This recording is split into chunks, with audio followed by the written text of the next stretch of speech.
I was elbow-deep in a faulty door sensor when the collision alarms started screaming.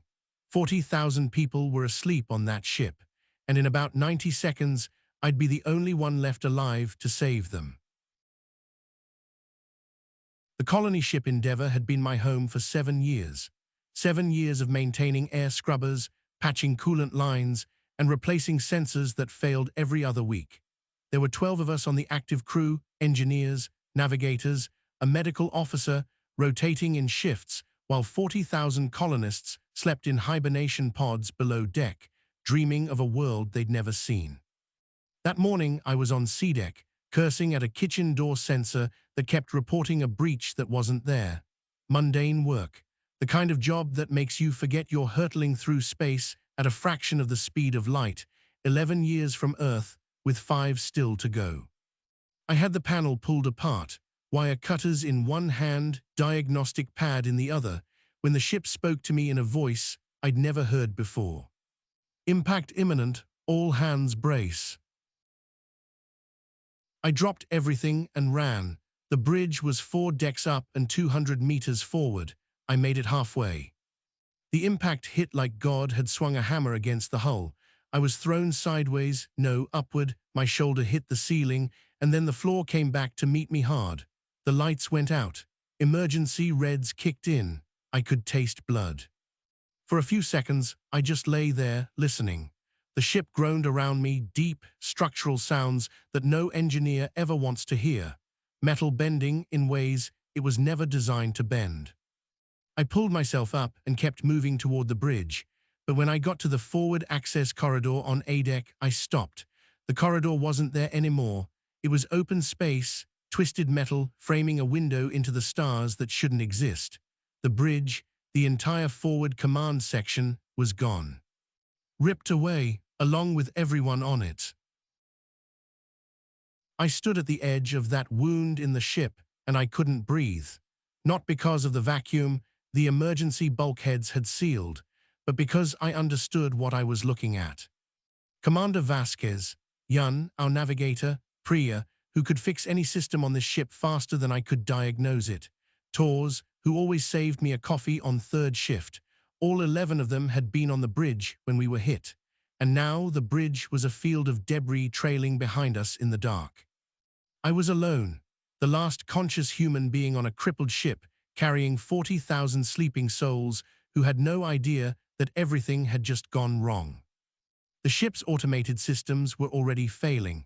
I could see it on the nearest terminal, cascading alerts, red across every board, power generation down to 40% and falling, hibernation grid on backup batteries, life support on emergency reserves.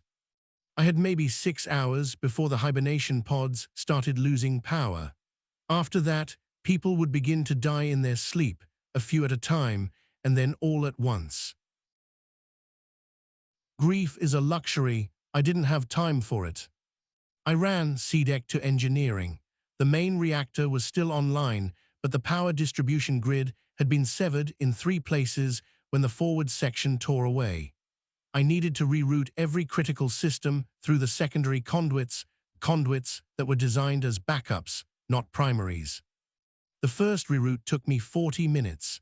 I had to physically bridge 2 power junctions by hand, running cable through a maintenance crawl space that was never meant for a person my size.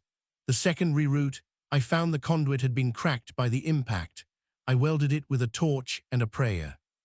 By hour 3, I had power stabilized at 31%, not enough for everything, not even close, but enough to keep the hibernation grid alive. Then the oxygen recyclers failed. I won't describe the next 2 hours in detail. I'll just say that there is a particular kind of focus that takes over when the air you're breathing is the last air you'll ever have unless you fix the thing in front of you. Your hands stop shaking. Your mind gets quiet. You become nothing but the task. I fixed it, barely, with parts I salvaged from a system I hoped we wouldn't need.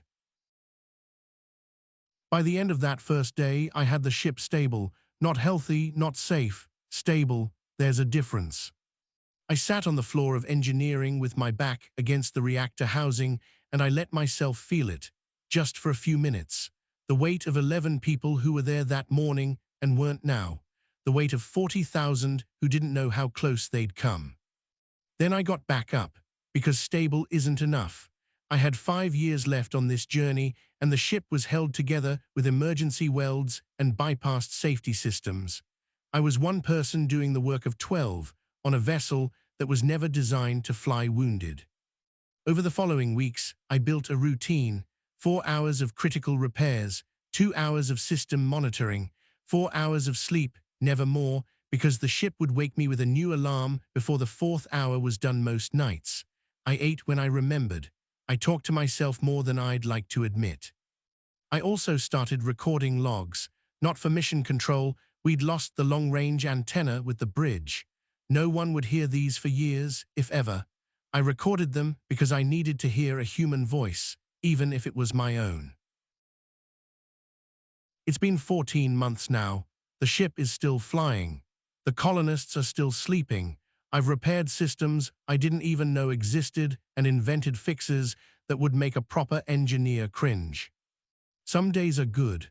The reactor holds steady, the recyclers hum along, and I almost feel like I've got this figured out. Other days, something new breaks, and I'm reminded that this ship is dying by inches and I'm just slowing it down. I found something last week, a microfracture in the secondary coolant loop. If it fails, I lose the reactor. If I lose the reactor, I lose everything. I've reinforced it the best I can. I check it every 6 hours. It's holding, for now. 3 years and 8 months to go. I don't know if I'll make it. I don't know if the ship will make it. There are too many things that could go wrong and only 2 hands to fix them. But those 40,000 people are still breathing, still dreaming of a world with open skies and solid ground under their feet. And every morning I wake up and I check the boards and I pick up my tools and I get back to work. Because that's all I can do. That's all any of us can ever do. Keep going and hope it's enough. 40,000 lives, 1 engineer, 3 years to go. If you made it this far, thank you for listening. Subscribe if you want to hear what happens next.